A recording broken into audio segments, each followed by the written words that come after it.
Well, hello, all of you mothers, right here from the therapist's office. And I want to tell you a funny story. Earlier this week, somebody was telling me that there was a problem in the house, and the wife asked the husband is telling me the story. The wife had asked him to fix something was broken in the house.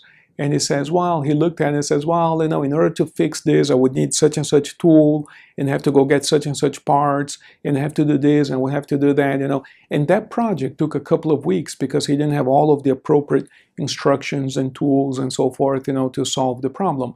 And I suppose that's typical of most of us men out there. But the reason I'm telling you this story is because in a different session, the same man was telling me that his kid had fallen off of the bicycle and scraped his knee. Nothing serious happened. So the kid, was about 5 years old, was like crying a little bit, whatever. So mommy comes over, right? And kisses the boo-boo and tells the kid everything is going to be okay. And somehow the kid is okay. So he's telling me that story, and I had remembered a few sessions earlier, the story about his attempts at being a handyman and fixing something at the house. And I remembered, and it dawned on me, the primary value of mothers. And that is the mothers can solve any problem, anytime, anywhere.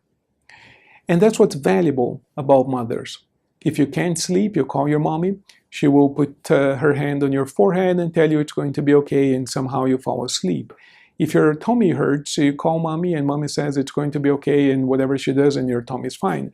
Or whatever else happens, you call mommy and mommy makes it okay. So there's some fascinating aspects to motherhood, which is this magic way of solving any problem, even without the appropriate devices or tools to do so.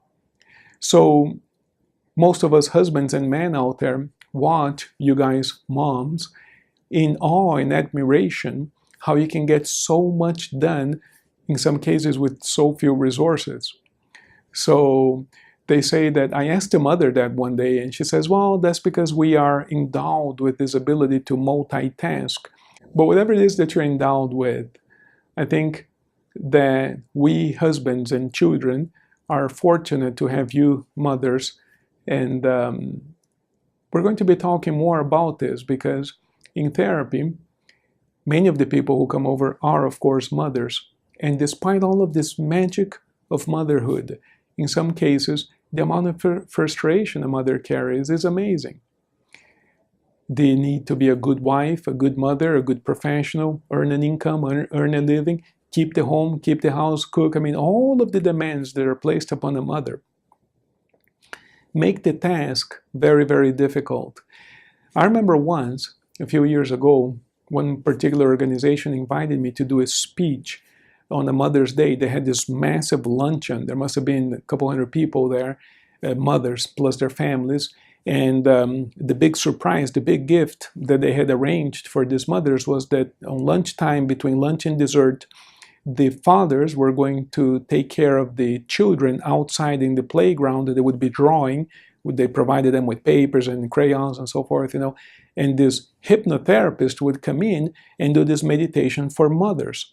The hypnotherapist was yours truly, and I come into this room. I was there for the lunch, of course, talking to a few mothers, And when the fathers and children cleared the room, and I came in to talk to them, and I was going to propose this awesome meditation, so I asked them, what is your need? What type of meditation do you want? What sort of hypnotic experience would you want? And one started talking, the other started talking, and what we noticed was that the room was filled with joy, of course, the profound joy of maternity, of motherhood, but also a profound sense of frustration for not ever feeling that they are able to give their best into any area of life. There's this profound sense of conflict. Yeah, but if I'm a great wife, I can't be a great mom. If I'm there for my husband, I'm not there for my child. If I'm earning a living, I'm not making the home. In other words, this profound sense of division. So we just had a talk about that, and it was amazing the sort of feedback that we had. And this was many years ago, and I remember that day with a great deal of fondness. And I'm here to tell you that we're going to be discussing some strategies that we can use to improve the quality of your life as a mother, because